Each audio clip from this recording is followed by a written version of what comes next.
하나님이 주시는 말씀 함께 나누도록 하겠습니다. 사도행전입니다. 느헤미야가 아니고 사도행전입니다. 사도행전 10장 1절부터 48절 말씀입니다. 자, 오늘 저는 느헤미야 강해 설교를 잠시 오늘 멈추고 이제 9월이 시작되면서 저희 교회가 새롭게 나아갈 방향을 담임 목사로서 여러분들에게 전하려고 합니다. 말씀을 통해서 9월부터는요 저희 교회가 전도에 집중할 겁니다. 전도. 뭐에 집중한다고요? 전도에 집중합니다. 그래서 9월 이후부터 모든 목회 일정이 전도에 포커스를 맞춥니다. 그래서 전도를 향해 달려가는 그러한 방향으로 나아가게 됩니다. 그래서 오늘은 우리가 왜 그렇다면 전도해야 되는지, 어떻게 전도하는 것인지를 우리가 말씀을 통해 듣고 직접 실행도 해보는, 어떻게 실행할지는 제가 나중에 말씀드리겠지만 실행도 해보는 그런 시간을 가지려고 합니다. 여러분, 요즘에 우리 초등학생들, 중고등학생들이 가장 인기 있는 그러한 직업이 뭔지 아세요? 꿈, 가장 되고 싶은 거 뭐죠? 유튜버. 전체적으로 말하면 인플루언서가 되는 게 꿈입니다. 그러니까 우리 때는 대통령, 의사, 판사, 그런 게, 장군, 그런 게 우리의 꿈이었는데 요즘 아이들은요 유튜버가 되는 거, 특별히 인플루언서가 되는 거, 이것을 꿈이라고 생각합니다. 우리는 사실 이해가 안 돼요. 그거 이렇게 카메라 앞 갖다 놓고 뭘 찍는 거, 그걸 찍어서 올리는 거, 그게 무슨 직업이라고, 그게 무슨 꿈이라고 그렇게 말하냐, 이렇게 우리가 이해가 되지 않지만, 여러분, 이 인플루언서라고 하는 말 여러분 아시죠? 인플루언서라고 하는 뜻은 말 그대로 영향력 있는 사람이라고 하는 것인데, 이것은 현대에 와서는 좀 다르게 사용되죠. 소셜 미디어에서 팔로워를 많이 갖고 있는 사람을 인플루언서라고 말합니다. 그래서 이 팔로워가 많으면 많을수록 그 영향력은요 우리가 상상하는 것 그 이상입니다. 그러니까 우리 아이들이 왜 인플루언서가 되려고 막 그렇게 꿈을 꾸고 노력하는지 우리가 조금은 이해해 볼 필요가 있다고 생각해요. 그래서 그 영향력으로 인해서 엄청난 수익을 올립니다. 우리 월급쟁이들과는 비교할 수 없는 수익을 올리게 되고요. 그리고 이 팔로워들이 이 인플루언서를 일거수일투족을 다 주목하고 그대로 모방하고 따라갑니다. 2024년 현재 인스타그램에서 가장 팔로워 수를 많이 갖고 있는 인플루언서가 누군지 아세요? 크리스티아노 호날두, 축구 선수죠. 이 호날두의 팔로워 수가 5억 3,700명, 5억이 넘는다는 거예요. 우리 세계 인구에서 5억 명이 지금 이 호날두를 따르고 있고요. 2등이 누군지 아세요? 2등이 메시예요. 메시. 리오넬 메시 5억 100명. 느낌이 없죠? 우리 교회 구독자 수는 지금 880명인데 이것도 많은데 이거 적은 거 아닙니다, 여러분. 여러분들이 구독과 좋아요를 좀 눌러주시면 더 많이 늘어나긴 할 것 같은데, 3위 보니까 3위, 4위 같은 경우는요 젊은 여성, 20대 여성이에요. 셀레나 고메즈, 카일리 제너, 이런 사람들도 4억 명이고요. 그래서 이 인플루언서들과 기업들은요 같이 콜라보를 하려고, 같이 뭔가 협업을 하려고 엄청난 투자를 합니다. 가령 이 호날두가 인스타에 하나 컨텐츠를 올리잖아요. 그러면 그 하나 올릴 때마다 200만 달러를 번대요. 그거 하나 올리는데 느낌이 없어 지금 우리. 200만 달러를 그냥 올릴 때마다 그렇게 올라간다는 거예요. 그러니까 이 브랜드 파워가 장난이 아니니까 기업들이 막 서로 같이 콜라보를 하려고 막 뛰어드는 거죠. 자, 그런데 여러분은 아마 여러분도 누군가를 팔로우를 하고 계실 거라고 생각합니다. 그리고 실제로 여러분들 가운데서는 그런 인플루언서의 이 역할을 하고 계신 분들도 계시죠. 우리 교회도 있습니다. 파워블로거. 누구라고 제가 말씀드리지 않겠지만 그런 역할을 하고 계시는 분들이 계시죠. 여러분은 누구를 지금 팔로우하고 계십니까? 따라합시다. 우리는 예수님을 팔로우합니다. 여러분 동의하시면 아멘 하시기 바랍니다. 여러분, 우리는요 예수님의 모든 것에 관심을 갖고 있죠. 우리는 매일 새벽마다 예수님의 말씀을 우리가 듣고 있습니다. 그리고 우리는 예수님의 모든 것을 따르려고 하죠. 그리고 더 나아가 이제 내가 믿는, 내가 따르고 있는 그 예수님을 세상 사람들에게 알리고 전하고 싶은 전도를 우리가 하고 있습니다. 우리야말로 예수님의 팔로워들이죠. 자, 그런데 우리가 예수님의 진정한 팔로워가 되기 위해서 우리가 먼저 해야 될 것이 있는데, 여러분, 우리 스스로가 인플루언서가 되기를 주님의 이름으로 축원합니다. 여러분, 이것은요 성경적이에요. 여러분, 우리가 먼저 영향력 있는 사람이 되어야 할 줄 믿습니다. 자, 여러분, 사도행전 1장 8절 말씀, 우리가 잘 알고 있는 말씀인데요, 우리 한번 같이 읽어보도록 하겠습니다. 오직 성령이 너희에게 임하시면 너희가 권능을 받고. 자, 권능은 파워입니다. 영어로 파워, 능력이거든, 능력. 근데 이 능력이 무슨 능력일까요? 돈 버는 능력? 장풍을 쏘면 뭐가 막 날아가는 능력? 그런 능력이 아니에요. 여기서 말하는 능력은 영향력을 말하는 거예요. 영향력. 성령이 우리에게 임하시면 권능이 임해서 영향력을 갖게 돼서 우리가 어떻게 됩니까? 땅 끝까지 이르러 내 증인이 되리라. 맞잖아요, 여러분. 우리 예수님은요 우리가 먼저 그렇게 영향력이 있는 인플루언서가 되기를 원하신다고요. 여러분, 우리 그리스도로서의 목표는요, 여러분, 우리는요 세상에 고립되면 안 돼요. 우리는 세상에 고립되지 않고 오히려 예수님의 이 좋은 소식, 이 복음을 가지고 세상으로 들어가야 하는 줄 믿습니다. 복음의 빛으로 세상을 침투하는 일, 그래서 거기서 영향력을 만들고 거기서 변화를 일으키는 일, 그것이 바로 우리 그리스도인들이 해야 되는 일인 줄 믿습니다. 오늘 이 시간 그 권능이 저와 여러분에게 임하게 되기를 주님의 이름으로 축원합니다. 자, 오늘 우리가 보게 될 한 사람이 있습니다. 예수님의 제자 중에 마태라고 있어요. 마태. 이 마태는 마가복음에서는 이름이 좀 다르게 나옵니다. 레위라고 나옵니다. 레위. 자, 이 마태의 직업은 뭐죠? 세리입니다. 세리. 그래서 마태가 이제 세관에 앉아서 세금을 걷어들이는 일을 하고 있을 때, 그때 예수님께서 이 마태를 콜링하세요. 부르세요. 자, 우리 9절 말씀, 마태복음 9장 9절 말씀 같이 읽겠습니다. 예수께서 그곳을 떠나 지나가시다가 마태라는 사람의 세관에 앉아 있는 것을 보시고 이르시되 나를 따르라 하시니 일어나 따르니라. 아멘. 예수님께서 부르시니까 마태가 놀랍게도 그 자리에서 벌떡 일어나 예수님을 따르는 제자가 됐다는 거예요. 이거 참 놀라운 일이죠. 자, 근데 오늘 우리가 눈여겨볼 것이 이 대목이 아니고요, 예수님의 제자가 되기로 하고 예수님을 따르면서 이제 첫날 마태의 집에서 예수님께서 식사를 하시기로 돼 있었어요. 그래서 예수님께서 마태의 집에 갔는데 놀라운 일이, 놀라운 광경이 펼쳐져 있는 거예요. 10절 말씀 같이 읽겠습니다. 예수께서 마태의 집에서 앉아 음식을 잡수실 때 많은 세리와 죄인들이 와서 예수와 그의 제자들과 함께 앉았더니. 아멘. 마태가 뭘 한 거냐면 예수님이 오신다는 이 사실을 사람들에게 알리는 거예요.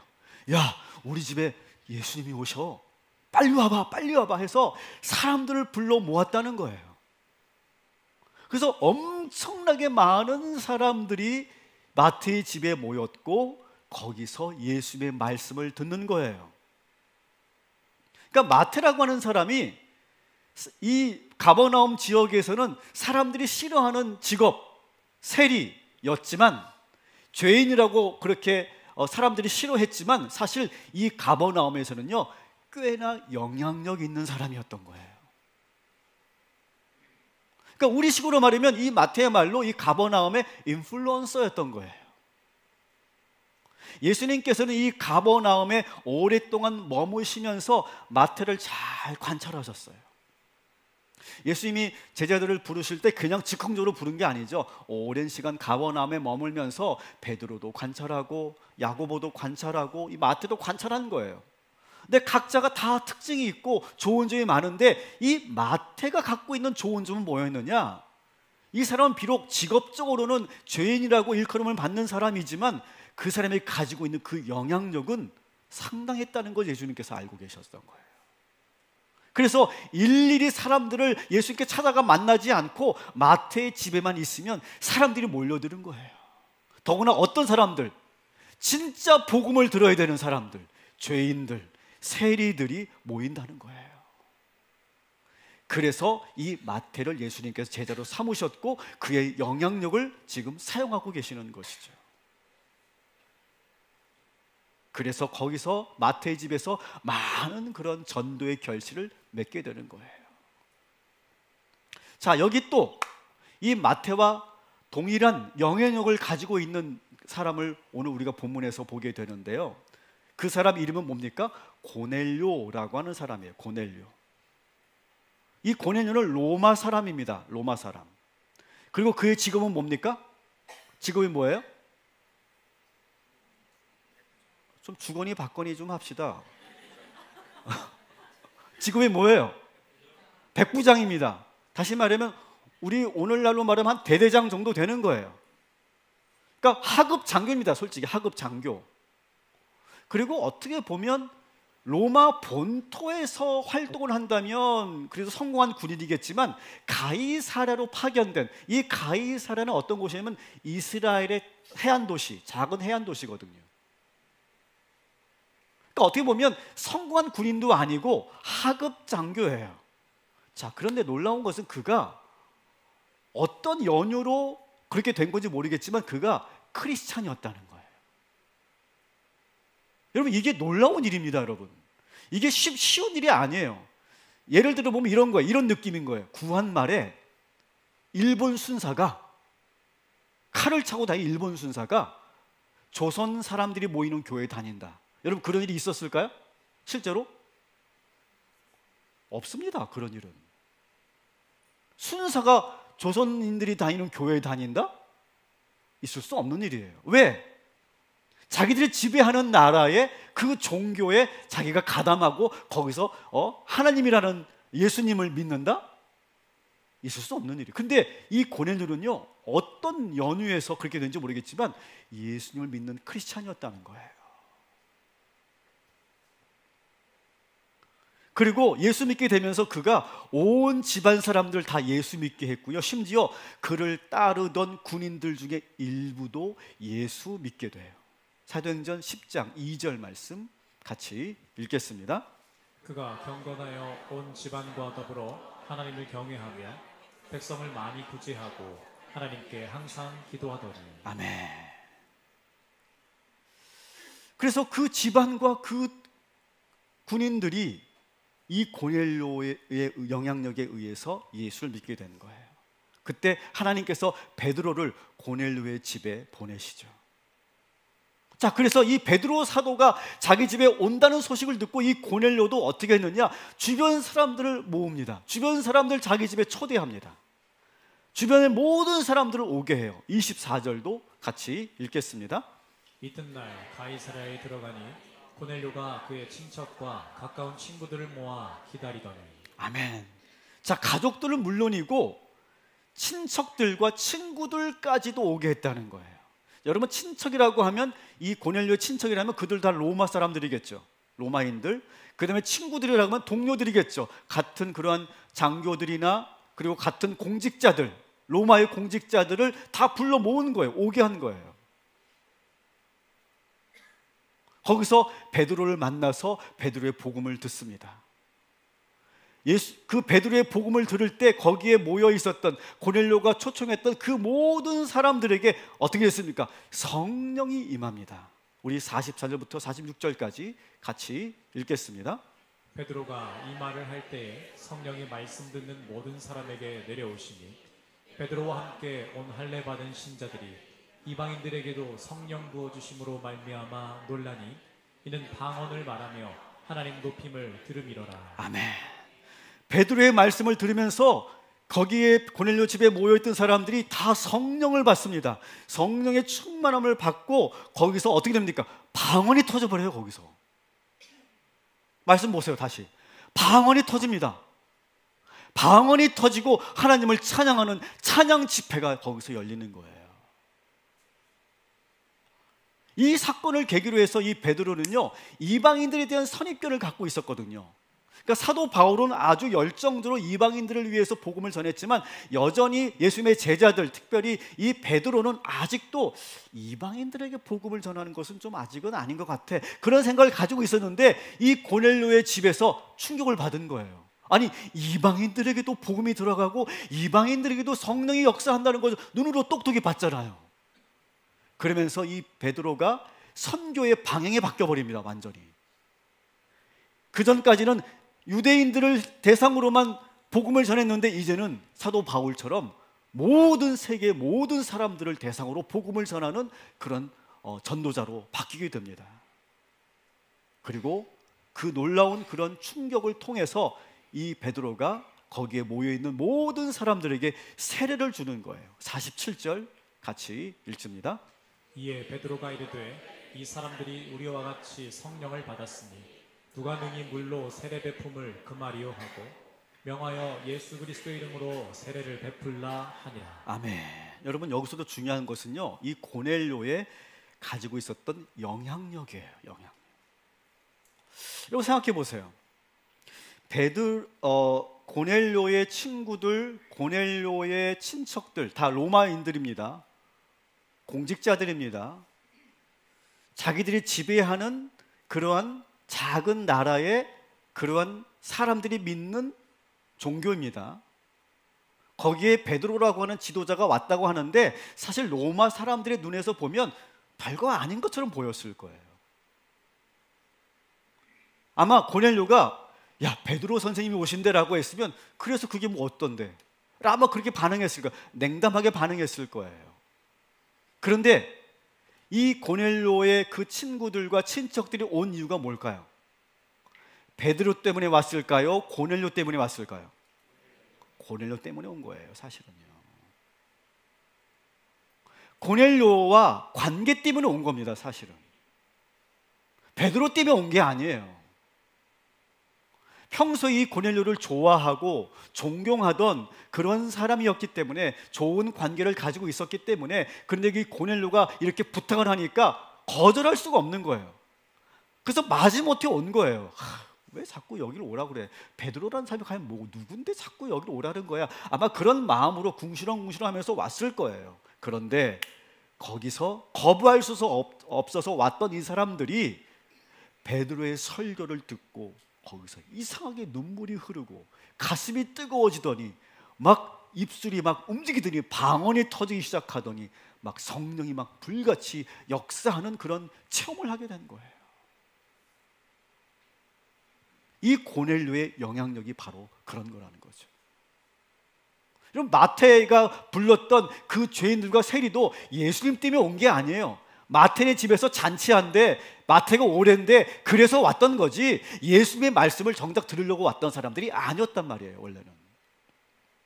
여러분, 이 두 사람의 공통점이 뭡니까? 자기 집으로 사람들을 초대했다는 거예요. 불렀다는 거예요. 그들은요, 직접 복음을 가르치거나 직접 말씀을 가르치지 않았어요. 그들이 한 것은 어떻게든 자기 집으로 사람들이 오게 했고 거기서 예수님의 말씀을 듣게 하고 베드로 선생님의 그 복음을 듣게 한 거예요. 그래서 결국 그들 모두가 예수를 영접하고 다 그리스도인이 된 거죠. 여러분, 여러분들은 사람들에게 어떤 사람이세요? 여러분은 사람들에게 얼마나 영향력을 갖고 계시다고 생각하십니까?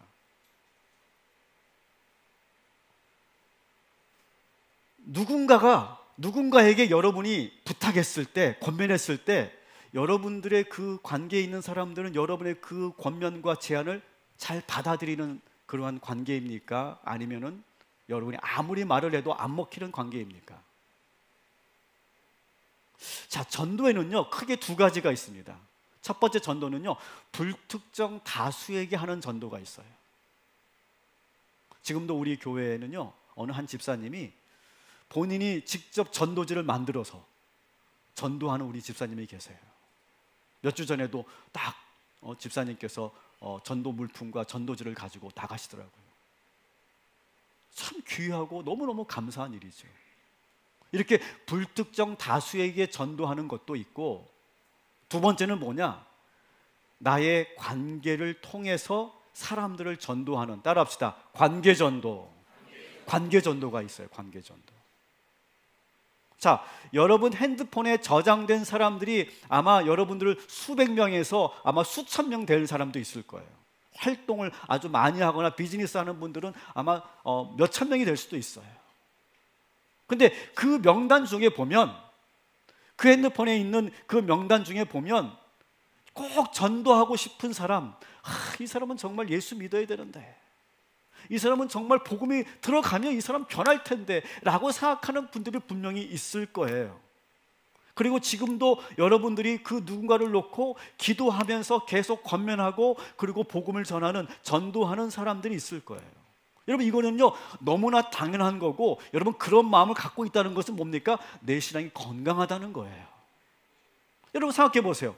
좋은 곳을 가면 어떻습니까? 가장 먼저 좋은 곳에 내가 딱 있고 맛있는 거 먹으면 무슨 생각이 납니까? 여기 누굴 데리고 왔으면 좋겠다, 그런 생각이 들잖아요. 저는 좋은 곳에 가고 맛있는 걸 먹을 때마다 항상 저는 우리 나영 사모를 떠올려요. 믿으시기 바랍니다. 꼭 여기 데려와야 되겠다. 이런 거 여러분 당연한 거 아닙니까? 이게 이상한 거예요? 제가 이상한 거예요? 당연한 거잖아요. 좋은 걸 경험하면 사랑하는 사람이 떠오르게 되는 거예요. 이게 원래 당연한 이치입니다. 여러분, 그런데 지금 여러분이 신앙생활하는 게 좋잖아요. 내가 이 교회 다니는 게 좋잖아요. 그러면 어떤 생각이 떠올려야 됩니까? 내가 사랑하는 사람, 내가 누리고 있는 이 기쁨과 이 은혜를 나누고 싶은 사람이 떠올라야 되는 게 정상인 거예요, 이게. 근데 그게 떠오르지 않는다. 이게 뭐가 문제가 있는 거죠. 내가 교회에서 은혜 받고 기도할 때 응답받고 축복받고 치유받으신 분들은 아마 아실 거예요. 어떻게 해서든 그 사람이, 내가 사랑하는 그 사람이 나처럼 이렇게 은혜 받으면 좋겠다, 그런 생각을 여러분 뜨겁게 갖게 될 거예요. 자, 그런데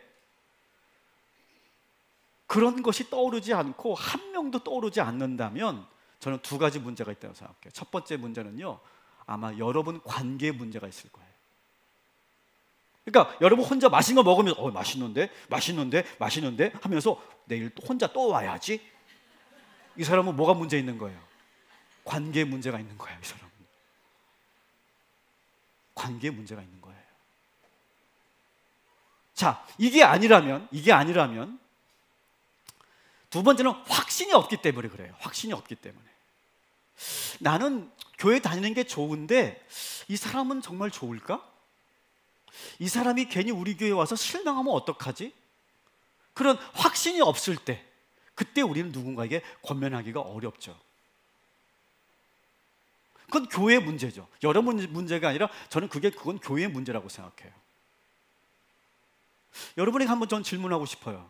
솔직히 대답해 주셔야 돼.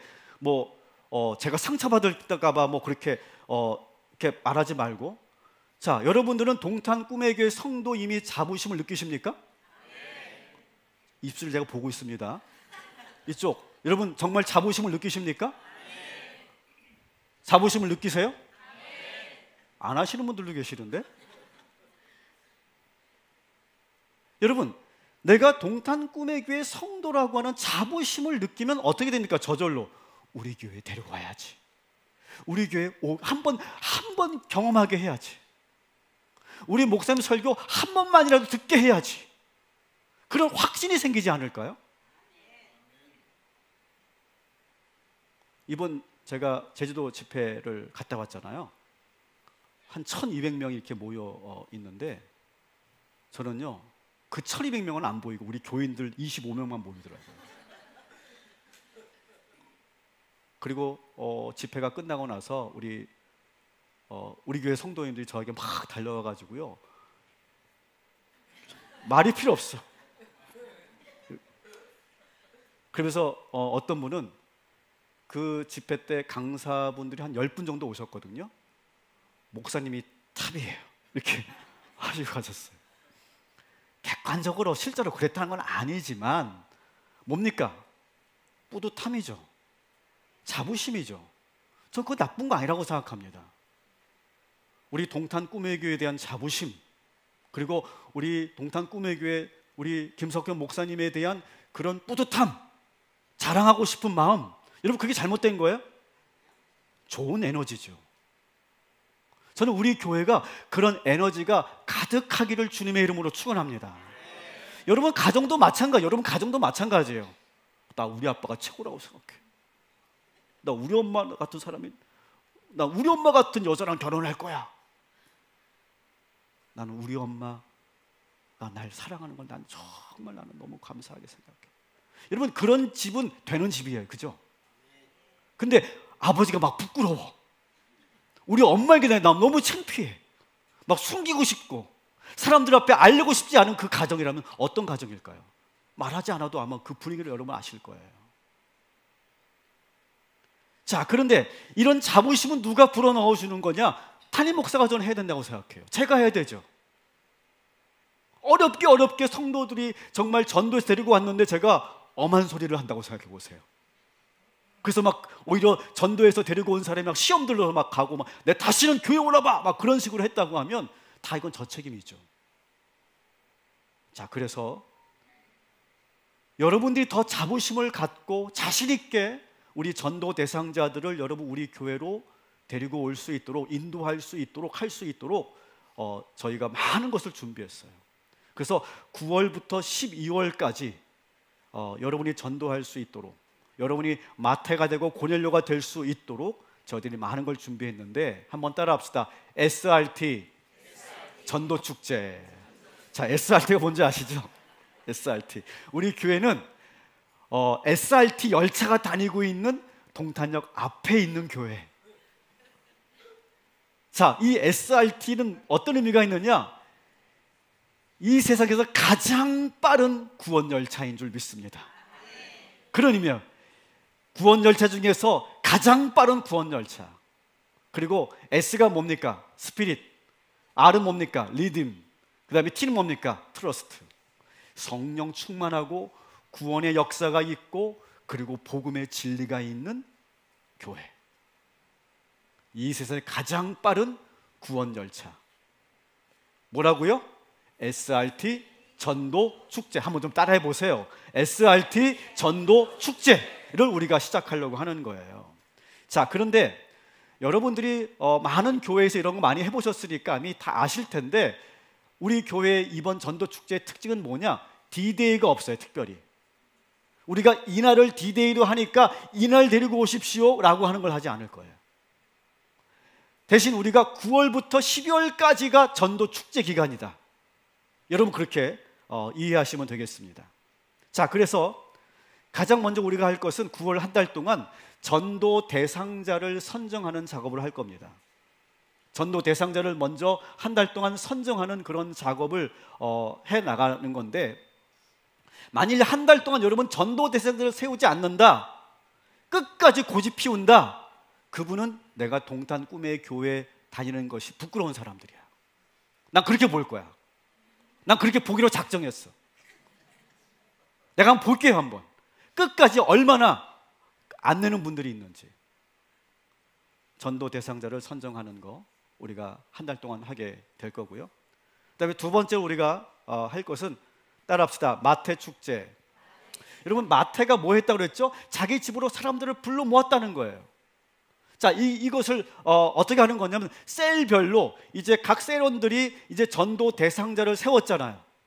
전도 대상자를 세워서 이제는 셀 모임을 할 때마다 그 전도 대상자를 위해서 매주 모일 때마다 기도합니다. 그리고 전도 대상자에 대한 여러 가지 그런 정보를 나눕니다. 그러면서 계속 기도하는 거예요. 그러면서 셀별로 뭘 하냐? 마태 잔치를 준비하는 거예요. 마태 잔치. 그래서 셀별로 전도 축제를 하는 거죠. 그래서 9월부터 12월까지 아무 날이나 여러분 정하시면 돼요. 여러분들이 알아서 하시는 거니까.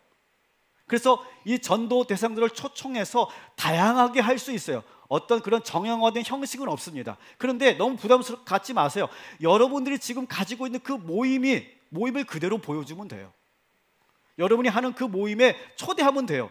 여러분 모임에 자부심이 있고 우리 모임은 정말 성령 충만한 모임이라고 하는 그런 확신이 있으면 그냥 불러서 함께 참여만 시켜도 여러분 그들이 은혜 받게 되는 줄 믿습니다. 여러분 그런 자신감을 여러분 가져보세요. 그러면서 좀 더 정성껏 준비한다면 여러 가지를 할 수 있겠죠. 뭐 이렇게 만찬을 준비할 수 있겠고요. 그러면서 식탁의 교제를 나눌 수도 있겠고요. 또 모임 장소를 아름답게 데코레이션을 할 수도 있을 것 같아요. 뭐 가령 뭐 정말 내가 사랑하는 내 여동생을 내가 전도 대상으로 삼았는데 그날 마태 잔치에 초대하는 거예요. 그럴 때 여러분이 정말 정성껏 손으로 쓴 편지를 여러분들이 이렇게 그에게 선물을 주는 것도 아주 감동이 되는 그런 마태 잔치가 될 수 있겠죠. 그러니까 형식은 없어요. 다양하게 여러분들이 기획할 수 있어. 우리 목회자들이 하는 것처럼 기획도 하면서 여러 가지를 해볼 수 있어요. 우리 셀 기획팀에서 여러 가지 아이디어는 제공해 드릴 수 있어요. 그걸 여러분 들으시면서 야 우리 셀은 이날 하자. 한번 이렇게 한번 해보자. 다양하게 여러분들이 기획도 해보시고 잘 준비하셔서 여러분 전도 대상자들을 꼭 초대하는 미션을 우리 셀 교회에게 드릴 테니까 여러분 이 셀 모임에서 이 마태 잔치를 꼭 잘 해주시길 바라겠습니다. 자, 또 준비한 게 있어요. 전교인 체육대회를 할 겁니다. 자, 10월 9일 날 어디서 한다고요? 오산 보조 축구장에서 할 거예요. 여러분 여기 가보신 분들 아실 거예요. 너무 좋아요. 전체가 다 잔디구장이고요. 그리고 관중석도 있고요. 환경이 너무 안전하고 깨끗하고 너무 좋은 환경입니다. 사실 이거 우리 오산 시민도 아니기 때문에 빌리기 어려운데 우리 교회 장로님 한 분이 크게 힘써가지고 정말 어렵게 저희가 이 장소를 대여받게 됐습니다. 그래서 이런 날, 이 좋은 날 여러분의 전도 대상자들을 초대해서 같이 해보는 거죠. 우리가 코로나 전에 우리가 전교인 체육대회 많이 했었잖아요. 근데 코로나는 못했는데 이번에는 한번 제대로 한번 모여서 정말 그렇게 함께 교제하고 그때 전도 대상자를 초대한다면 아마 자연스럽게 그들이 우리 교회의 식구가 될 수 있는, 전도가 될 수 있는 아주 좋은 기회가 될 거라고 생각합니다. 또 준비했습니다. 따라합시다. 느헤미야 기도회. 자, 우리는 매년 어떻게 했냐면 창립 주일 전에 3일 부흥회를 해왔었어요. 2번. 우리가 지금 그렇게 해왔는데 이번에는 포맷을 완전히 바꿉니다. 11월 첫째 주부터 다섯째 주까지 금요 성령 집회를 부흥회식으로 할 거예요. 어떻게 한다고요? 금요 성령 집회를 5번을 할 건데 그거를 다 부흥회로 한다. 그러니까 3일 동안 나오면서 막 우리가 뭐 정말 은혜 받기도 했지만 또 힘들기도 했는데 우리가 일주일에 금요일만 딱 여러분이 정해놓고 그렇게 하는 거고요. 그 다음에 이번에는요 정말 최고의 강사들을 모셨어요. 첫날 우리 김학주 목사님 모실 겁니다. 말이 필요 없는 우리 김학주 목사님은 세계적인 설교가시죠. 부흥사시기도 하고 또 우리 교회를 설립하는데 아주 결정적인 역할을 해주신 우리 김학주 목사님이 첫 테이프를 끌어주시겠다고 이렇게 흔쾌히 말씀하셔서 이날 오시게 됩니다. 두 번째 우리 이무현 목사님은 작년에 우리 틴즈 부흥회 때 오셨는데 저는 사실 몰랐어요. 이무현 목사님을. 근데 이분이 이제 어떻게 설교하는가를 제가 저 뒤에서 앉아서 이제 보는데 배꼽 빠지게 웃었어요. 얼마나 웃었는지 제가 눈물이 나더라고요. 막. 근데 자존심이 상하는 거야. 여러분 그 설교자들끼리 뭔가 그런 보이지 않는 텐션이 있거든요. 사실은 기싸움 같은 게 있어. 그래서 사실 목사님들끼리 모여 있는 데서 설교하면요 목사님들이 아멘도 안 해줘. 웃기는 얘기해도 웃지도 않거든요. 근데 저는 모르게 완전 무장해제가 돼가지고요, 막 눈물을 막 흘리면서 웃었다니까요. 자존심 상한데도. 그런데 은혜가 되더라고요. 그래서 아마 이렇게 예배나 설교에 대해서 좀 선입견이나 부담감 갖고 계신 초신자들에게는 너무 좋은 시간이 될 거예요. 우리 틴즈 아이들도 진짜, 여러분 중등 애들 보세요. 얘네는 절대 반응이 안 하거든요. 근데 그날 부흥회 때 애들이 다 뒤집어졌잖아요. 목사님 설교를 듣고. 자신 있게 제가 말씀드릴 수 있고요. 세 번째는 김용희 선교사님이십니다. 아시는 분은 아실 거예요. 저는 이 김용희 선교사님의 말씀을 들을 때마다 항상 제 폐부를 찌르는 것 같아요. 그리고 이 김용희 선교사님은 이 복음에 대해서, 복음이 정말 무엇인지 복음의 진수를 얘기해 주시고요, 복음의 능력으로 산다는 게 무언가를 아주 레디컬하게, 때로는 막 그 말씀을 들으면 푹푹 찔리고, 막 어느 때는 막 부담스러운데 도전이 되고 정신이 번쩍 들게 만드는, 그래서 다시 우리의 그 신앙이 회복되기를 원하시는 그런 분들에게는 너무 좋은 분이에요. 그리고 이분도 이게 복음의 말씀을 전한다고 하니까 되게 어려울 것 같은데요, 특별히 남자들이 이분의 설교에 다 깨집니다. 정말로. 그래서 김영희 선교사님 시간도 참 귀한 시간이고요. 그 다음에 세 번째가 이제 김정성 목사님이 오시는데, 이분은 여러분 시와 그림 아시죠? 시와 그림 찬양팀. 우리 교회에서 가장 좋아하는, 우리 교회 가장 많이 부르는 그런 베스트 찬양들이 있는데, 그 찬양들 중에 많은 부분들이 시와 그림이 불렀던 찬양들이에요. 뭐 가령 하늘의 문을 여소서, 임재, 뭐 여호와의 유월절, 제가 참 좋아하는 찬양이고, 또 항해자, 뭐 그런 찬양들 있지 않습니까? 그런 찬양들을 불렀던 목사님이 직접 오셔서 말씀과 찬양 집회를 해주실 거고요. 마지막에 누가 온다고요? 조혜련 씨가 옵니다. 제가 알기로는 아마 조혜련 씨가 지금 신대원을 지금 다니고 있는 것으로 알고 있는데, 선배 개그우먼 이성미 권사의 전도를 그렇게 받았지만 그렇게 말 듣지 않다가 뒤늦게 예수를 믿게 됐는데요. 하여튼 이분은 뭔가 시작하면 정말 끝을 보는 성격이에요. 그래서 이분이 정말 그 성경에 대한 열정, 말씀에 대한 열정. 사실 제가 이분을 처음 본 것은 그 감리교 임원 정책 세미나 때 이분을 봤는데, 저는 사실 좀 불편했어요. 그래도 감리교의 임원 목사님들이 모이는 자리에 개그우먼이 와서 강연을 한다? 이건 좀 나는 좀 이렇게 탐탁지 않았거든요. 좀 그런 불편한 마음으로 이분의 강연을 들었는데요, 제가 30분 만에 제가 회개했어요. 너무 좋아요. 너무 도전이 되는 거예요. 그러니까 저처럼 이렇게 막 차갑고 부정적이고 비판적인 사람도 무너뜨릴 수 있는, 무장해제시킬 수 있는 아주 열정의 그러한 사역자다, 이렇게 말할 수 있습니다. 여러분, 이 11월 5주 동안 이 느헤미야 기도회를 통해서 우리도 은혜 받고 전도 대상자들도 인생의 전환점이 될 수 있도록 여러분 이 기회를 잘 활용하시기를 주님의 이름으로 축원합니다. 자, 그 밖에도 우리 교회의 8주년 창립 예배와 추수감사 주일 예배도 여러분들이 잘 인도할 수 있는 좋은 계기가 될 거예요. 또 성탄절이 있죠. 12월 25일 또 22일에는 우리가 교구별 찬양제를 저희가 할 건데, 그때 여러분들이 또 관계를 통해서 여러분이 초대할 수 있을 겁니다.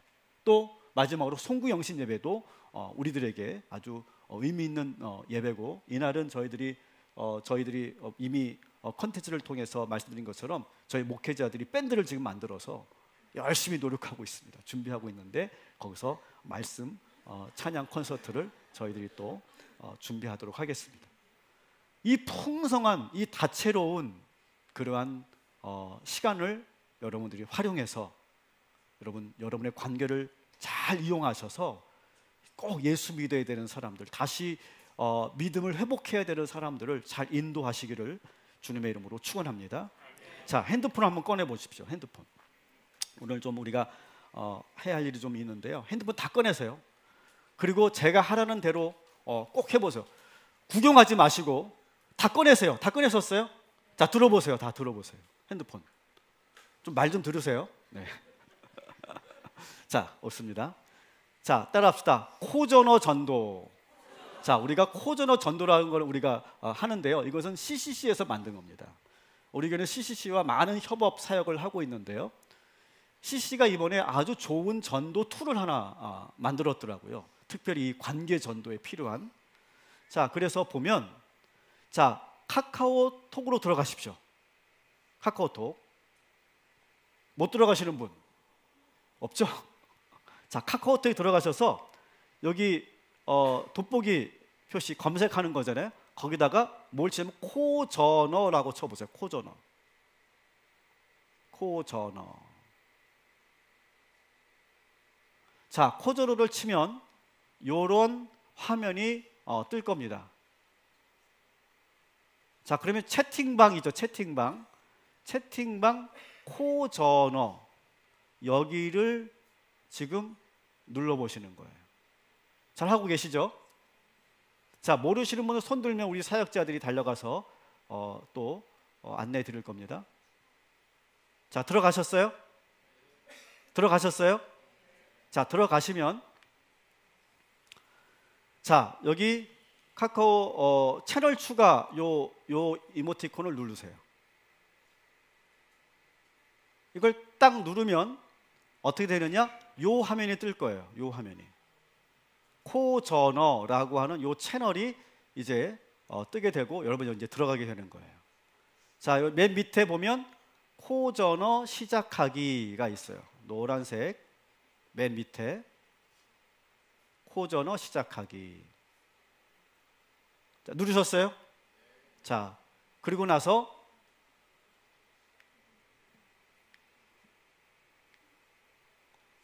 자, 이제 카카오톡으로 로그인하기, 이제 회원 가입을 하는 겁니다. 채널이니까 회원 가입을 하는 겁니다. 그래서 카카오톡 로그인하기, 여러분 많이 해보셨을 거예요.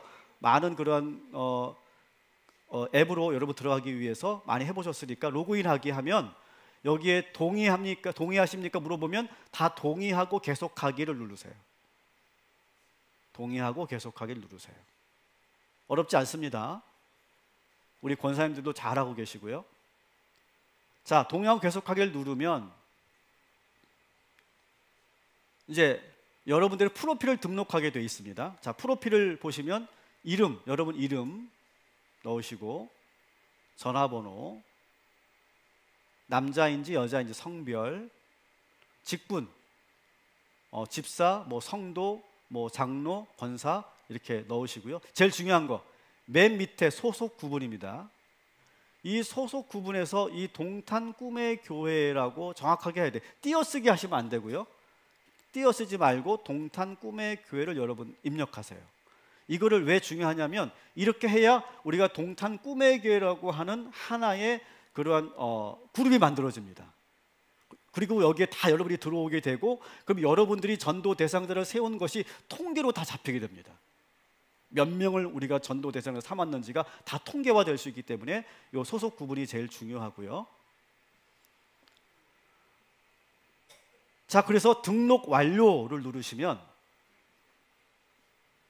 자, 등록 완료를 누르시면 안녕하세요라고 하면서 이제 환영하는 메시지가 뜨고 맨 밑에 요 이모티콘을 한번 봐주십시오. 맨 밑에 자세히 보면 여기에 이모티콘들이 있는데 하트는 전도 대상자, 그 다음에 두 손 모은 것은 기도, 중보기도, 세 번째는 전도 가이드 영상입니다. 그래서 우리가 가장 먼저 할 건 전도 대상자를 먼저 입력할 건데 요 3번도 중요합니다. 여러분이 지금 전도 대상자 삼고 있는 분들에게 아주 좋은 그런 영상 콘텐츠들 여러분이 보낼 수가 있어요. 공유하기를 통해서. 그래서 내가 말로 전도하지 않아도 이 영상을 통해서 콘텐츠를 통해서 그들이 이렇게 마음을 열 수 있도록 돕는 그런 것들을 할 수 있습니다.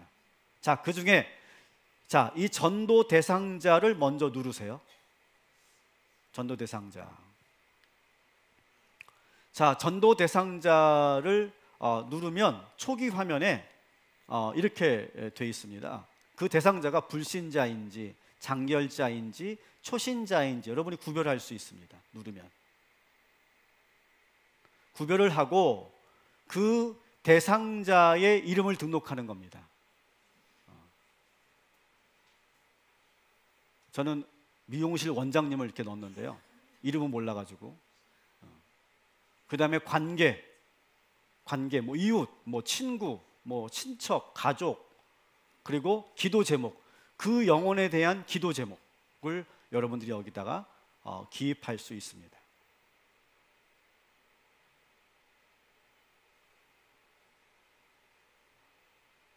자, 그렇게 하고 나서 이제 마지막 전도 대상자 등록 완료하기까지 하면 이제 다 온 거예요.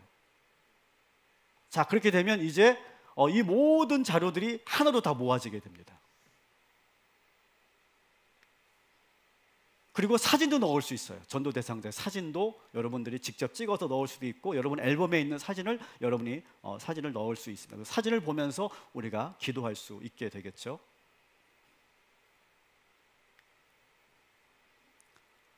그리고 중보기도 입력하기, 여러분 그 두 번째 손 모으는 그 이모티콘 여러분 기억하시죠? 거기에다가 중보기도자의 여러분 그 전도 대상자 이름을 넣으시고 관계, 기도 제목을 넣으시고 중보기도 등록 완료하게 하면 요 화면이 뜹니다. 내가 지금 기도했는지 안 했는지가 이렇게 계속해서 나옵니다. 23회 기도 완료, 뭐 21회 기도 완료, 뭐 14회 기도 완료, 이런 식으로 계속 우리에게 메시지를 줘서 우리가 계속 기도할 수 있도록 동기를 부여하고 있어요.